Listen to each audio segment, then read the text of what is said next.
Hello everyone.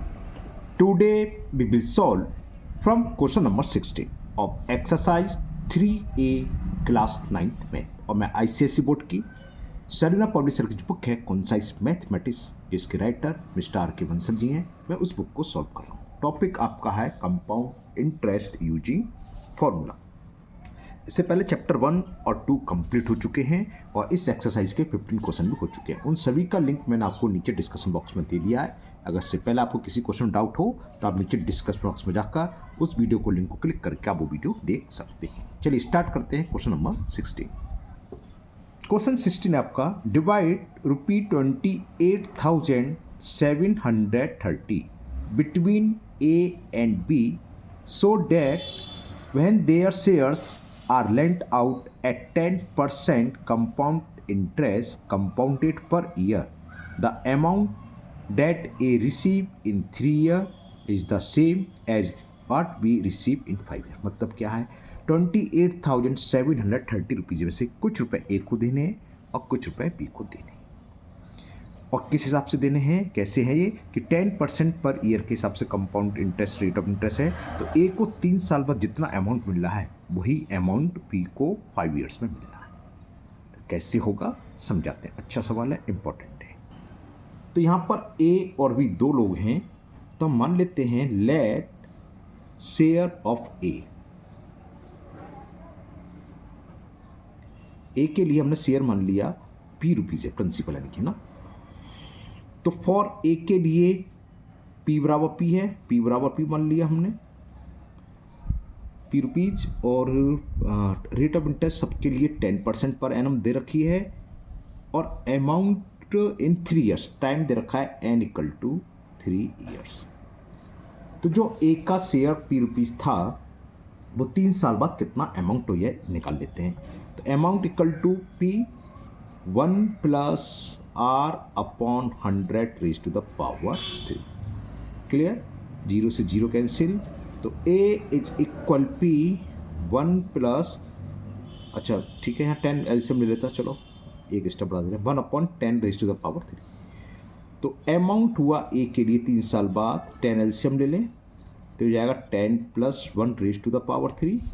तो amount निकल के आ गया P 11 upon 10 raise to the power 3 rupees. इसको ऐसे ही रहने दो, क्यों अभी नहीं खोल रहे, ऐसे ही रहने देते हैं क्योंकि बाद में कैंसिल हो जाएगा। अब निकालें फॉर वी, जो दूसरा व्यक्ति था वी, उसके लिए प्रिंसिपल क्या होगा, कुल कितने रुपए हमें डिस्ट्रीब्यूट करे थे, डिवाइड करे थे 28,730।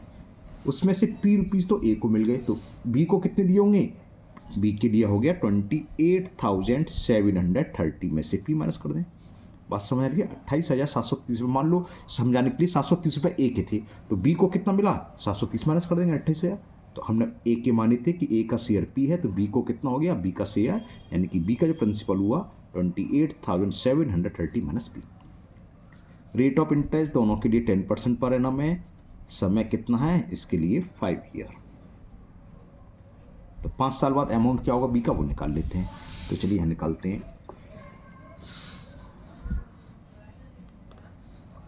तो अमाउंट बी के लिए इसे मैं चलो कुछ और नाम दे दूं, ए डैश दे देता हूँ, A dash equal to P. अब प्रिंसिपल क्या लगेगा 28,730 minus P in bracket 1 plus R upon 100 raise to the power N की वैल्यू है 5। तो ए डैश कितना हो गया 28,730 माइनस पी, 0 से 0 कैंसिल, इसमें 10 एलसीएम आ जाएगा। तो 10 प्लस 1 रेस्ट, आप 11 अपॉन 10 लिख सकते हो डायरेक्ट, 10 रेस्ट डायरेक्ट लिख सकते हैं आप। 28,730 minus P into 11 upon 10 raise to the power, ये हो गया 5 साल बाद एम। अब अकॉर्डिंग टू क्वेश्चन में क्या कह रहा था, 3 साल बाद वाला ए का अमाउंट और 5 साल वाला बी का अमाउंट दोनों इक्वल है, तो इन दोनों को इक्वल रख दो। तो ए का अमाउंट कितना निकल के आया, तो मैं लिख देता हूँ P into 11 upon 10 raise to the power 3, और बी का अमाउंट ये आपके ऊपर ही है, ए डैश जो है इसे लिख लेते हैं, ये है 28,730 minus P into 11 upon 10 raise to the power 5। इसलिए मैंने इसको सॉल्व निकाला, देखो 11 अपॉन 10 की पावर 3, 11 अपॉन 10 की पावर 5, जानते हो 3 से पावर 2 और कैंसिल हो जाएगी, 10 डिस्टेंट इतना तो जानते हो यार, नीचे लिया तो कट गया, एक ही बात है, लिख दूँ डायरेक्ट काट दूँ, तो ये मैंने काट दी और ये पावर केवल 2 रह गई। तो पी की वैल्यू क्या आ गई 28,730 माइनस पी, और चलो एक स्टेप डालते हैं 11/10 का स्क्वायर। तो P is equal 28,037 minus P, 11 का स्क्वायर सबको याद होता है और 10 का स्क्वायर भी सबको मालूम होता है 100। 11 का स्क्वायर 121 और 10 का स्क्वायर 100। क्या करें, क्रॉस मल्टीपल, इस 100 को उधर ले आए तो ये हो गया 100p और 121 का मल्टीपल करेंगे इसमें। तो अगर आप मल्टीपल कर सकते हैं तो अच्छी बात है, वरना आप इसको ऐसे रहने दो। और 131 का करेंगे इसमें तो हो जाएगा -121p। क्लियर, क्योंकि तो बाद में नीचे डिवाइड करके साथ कैंसिल है। तो 121p माइनस को हम राइट से लेफ्ट बनाएंगे तो प्लस का हो जाएगा। तो 100p प्लस 121p ये हो गया 28,730 इंटू 121। ये कितना हो गया 221। 221p is equal 28,730 into 121। तो p की वैल्यू क्या हो जाएगी 28,730 इंटू 121 और डिवाइडेड बाई 220। ओके, अब ये तो 22415 किसी से प्राइम नंबर है क्या, डिवाइड कर लेते हैं सीधा। 221 का पेपर ले लेता हूँ और आपको एक ये ले लेते हैं यहाँ, इसको डिवाइड कर रहे हैं 221 से, देखते हैं क्या आएगा।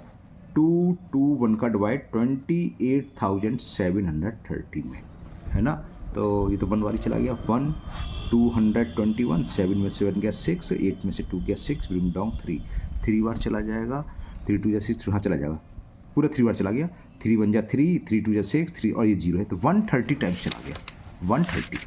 तो इससे ये कैंसिल हो गया 130, तो P निकलाया, 0 तो ये रहेगा और 13 का मल्टीपल कर दे रहा हूँ 1 में, 13 1 13 कैरी 1, 13 2 26 1 27 कैरी 2, 13 1 13 और 2।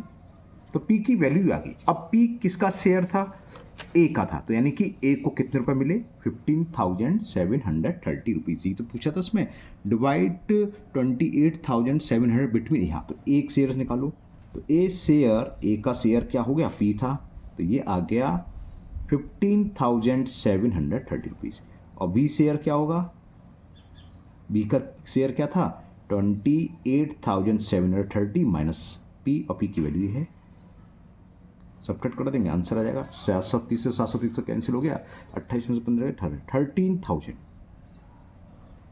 तो ये आंसर हो गया A शेयर्स 15,730 और B शेयर 13,000। चलो इसका आंसर जरूर चेक कर ले रहे। 3A का ये है क्वेश्चन नंबर कौन सा था ये 16, 15,730 और 13,000। ओके, तो ये क्वेश्चन कंप्लीट हुआ। चलिए करते हैं नेक्स्ट क्वेश्चन नंबर 17।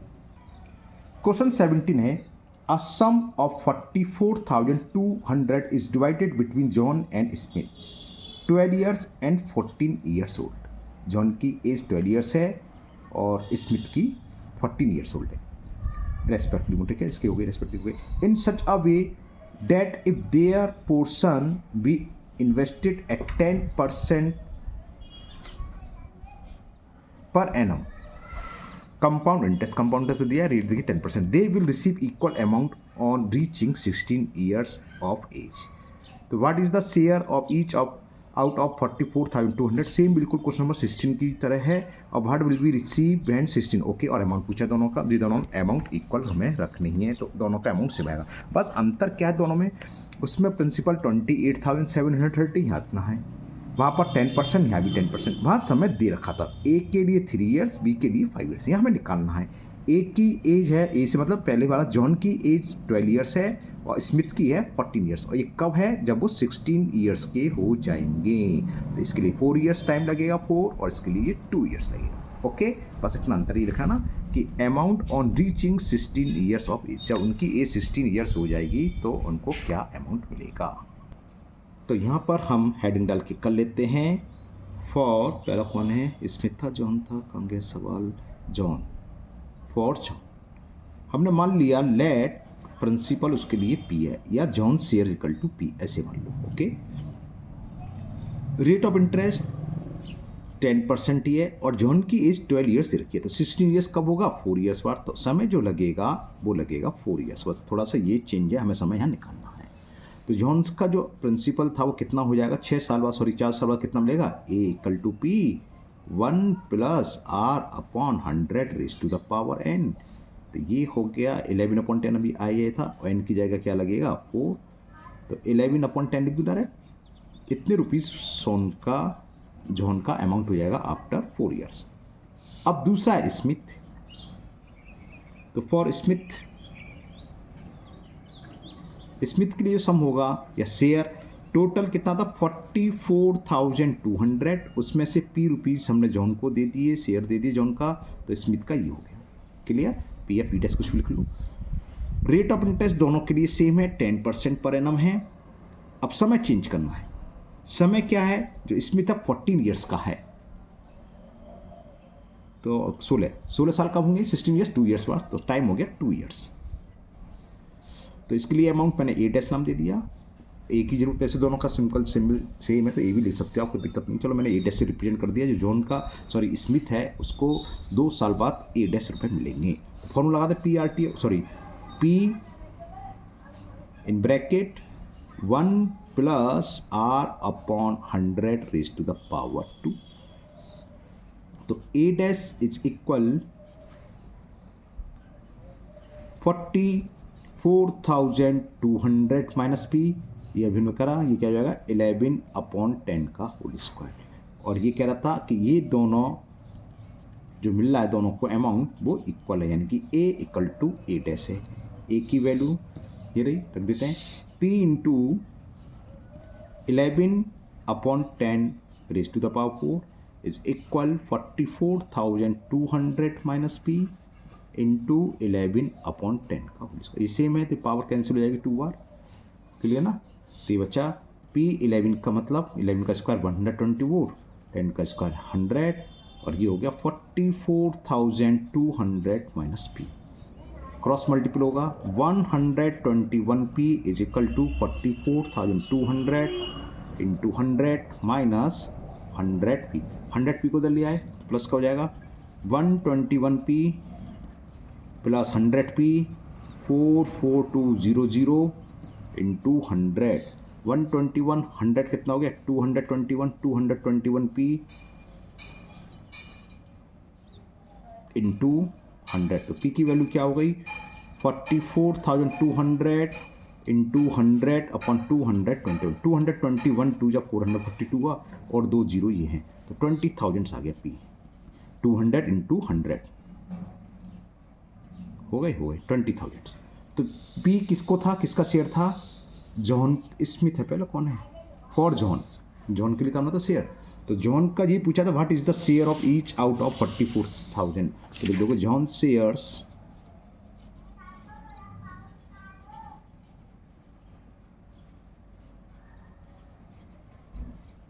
$20,000 और स्मिथ शेयर क्या करें? 44,200 में से 20,000 को माइनस कर दें तो कितना जाएगा? 24,200। तो शेयर निकला है। अब पूछा what will each receive when 16 years old. तो अमाउंट निकालना है, निकालते हैं। इसके लिए क्या करें? ये पी की जो वैल्यू निकल के आई है किसी में भी पुट कर देते हैं। किसी में क्या? छोटे वाले में रख देते हैं। इसको मैं डाल देता हूँ इक्वेशन सेकंड, और फर्स्ट डाल दे रहा हूँ जो जॉन का अमाउंट। तो पी की वैल्यू में सेकंड में पुट कर दे रहा हूँ ए डैश में, है ना। तो यहाँ लिखते हैं, तो ये चलो आपको दिख नहीं रहा हो, सॉरी मैं कैमरे की तरफ निगाह नहीं दी मैंने। तो ये लो ए डैश इक्वल टू सेकंड में पुट कर रहे हैं। पहले मैं लिख देता हूँ क्या थी। ए डैश इक्वल टू थी हमारी 44,200 माइनस पी 11/10 का होल स्क्वायर। ठीक है, तो कितना हो गया? 44,200 माइनस पी। पी कितना है? 24,000। ना पी है 20,000।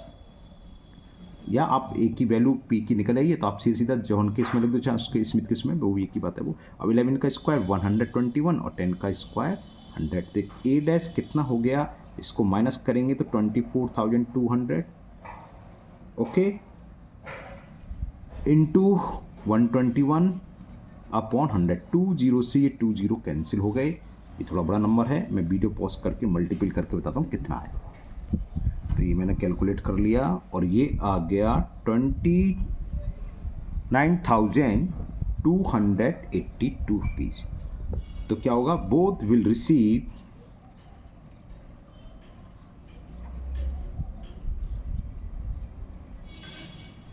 ₹29,280 when 16 years old, when they will 16 years old, जब वो 16 साल के होंगे तो दोनों को 29,282 रुपये मिलेंगे। ओके, तो ये क्वेश्चन कंप्लीट हुआ। चलिए लेते हैं नेक्स्ट क्वेश्चन नंबर 18। क्वेश्चन 18 है द सिंपल इंटरेस्ट का, okay, simple interest on a certain sum of monies at 10% per annum is 6,000 rupees in 2 years, find the सम।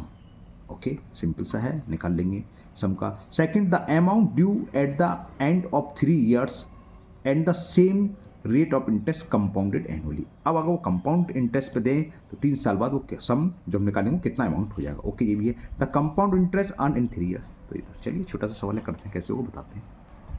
तो क्वेश्चन नंबर 18 में हमें क्या क्या दे रखा है, लिखते हैं the simple interest on a certain sum of money at 10%। तो सबसे पहले तो रेट ऑफ इंटरेस्ट आ जाए 10% पर एनम, फर्स्ट पार्ट कर रहे हैं।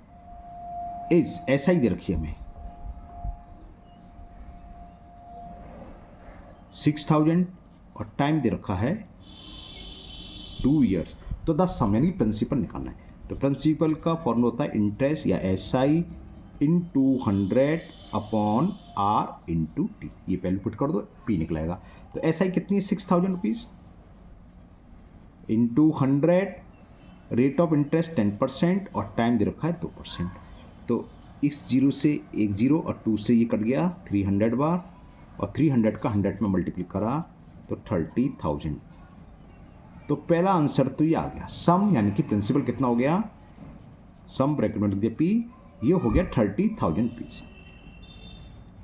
सेकेंड पार्ट करते हैं इसका। अब पूछ रहा है the amount due at the end of 3 years and at the same rate of interest compounded annually. 3 साल बाद कितना इंटरेस्ट होगा, same rate of interest, principal ये है। तो सेकंड के लिए फॉर्मूला लगा दें सीधा, A = P 1 + R upon 100 raise to the power n। Compound interest के लिए अमाउंट होता है फॉर्मूला।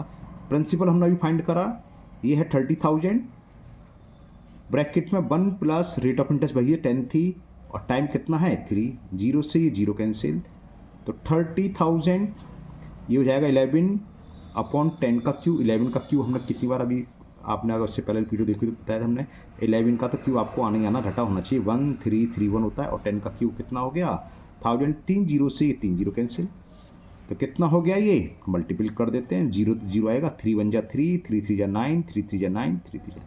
तो ये हो गया अमाउंट आफ्टर 3 years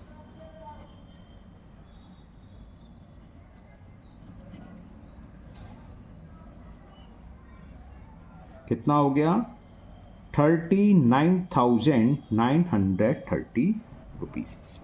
अब इसमें कंपाउंड इंटरेस्ट और पूछी है, तो कंपाउंड इंटरेस्ट तो ईजी सी हो गई, इसमें से प्रिंसिपल को हटा दो। थर्ड पार्ट में कि the compound interest earn in 3 years, तो CI in 3 years, compound interest in 3 years, formula amount minus principal. Amount हमारा निकल के आया 39,930 और प्रिंसिपल हमारा है 30,000, तो कितना हो गया ये 9,930 रुपीज़ हो गया हमारा क्या कंपाउंड इंटरेस्ट। ओके, तो बस ये 3 ही पार्ट थे, तीनों कंप्लीट हुए। चलिए करते हैं नेक्स्ट और last question, question number 19। Question 19 है find the difference between compound interest and simple interest on 8,000 in 2 years at 5% per annum. छोटा सा सवाल है, करते हैं फटाफट। तो यहाँ पर हमें प्रिंसिपल दे रखा है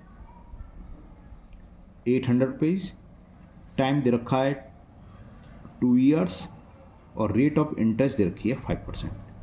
तो सिंपल इंटरेस्ट निकालने 2 साल की PRT अपॉन 100, तो principal 8000, rate of interest 5, T2 upon 100, 20 से 20 कैंसिल, 5 2 10, तो 800 रुपीज़ आ गया।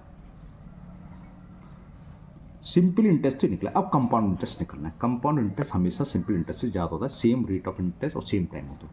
तब कंपाउंड इंटरेस्ट वाला फॉर्मूला होगा तो A इक्वल टू P, चलो लिख देता हूँ मैं, 1 plus R upon 100 raise to the power n। Principal हमारा है 8000, 1 प्लस रेट ऑफ इंटरेस्ट 5 है upon 100 raise to the power 2। तो कितना हो गया ये 8000, 5 बन जा 5, तो 20 एलसीएम 20 प्लस 1 का होल स्क्वायर, ये कितना हो गया 21 अपॉन 20 का स्क्वायर, है ना। तो ये अमाउंट क्या निकल के आएगा 8000, तो ये हो गया 21 का स्क्वायर 441 और 20 का स्क्वायर 400, 20 से 20 कैंसिल, 4 से ये 20 बार कैंसिल, तो मल्टीपल कर दें, 0 का 0 आ गया, 2 1 जा 2, 2 4 जा 8, 2 4 जा 8, तो अमाउंट आ गया 8820 रुपीज़। तो कंपाउंड इंटरेस्ट ऑफ 2 ईयर्स, 2 साल का कंपाउंड इंटरेस्ट क्या हुआ, अमाउंट माइनस प्रिंसिपल, अमाउंट ही आया और प्रिंसिपल है हमारा 8000 रुपीज़, तो कितना हो गया 820। सिंपल इंटरेस्ट कितना आया था, ये रहा, हमने कहा था कंपाउंड हमेशा ज़्यादा से ज़्यादा आया, इनके बीच में डिफरेंस पूछा है, यानी कि CI माइनस SI। तो CI कितने हैं 820, SI 800, तो कितना रुपीज़ हो गया 20 रुपीज़ का डिफरेंस हो गया। तो बस ये एक्सरसाइज कंप्लीट हुई और मुझे उम्मीद है आप लोगों को अच्छे से समझ में भी आ गई होगी। फिर भी अगर आपको किसी क्वेश्चन में अभी भी डाउट है तो आप कमेंट बॉक्स में कमेंट करें, मैं उस क्वेश्चन को और अलग तरीके से समझाने की कोशिश करूँगा। अगर आप लोग पहली बार चैनल पर आए हैं तो चैनल को सब्सक्राइब करना भूलें, साथ ही साथ बेल आइकन जरूर प्रेस करें, जिससे आगे जो भी वीडियो अपलोड होगी उसका नोटिफिकेशन आपको मिल जाएगा और वो वीडियो आपकी मिस नहीं होगी। इस वीडियो को अपने दोस्तों को भी शेयर करें, जिससे वो भी इसका फ़ायदा उठा सकें। फिर मिलते हैं नेक्स्ट वीडियो में। Thank you, have a nice day.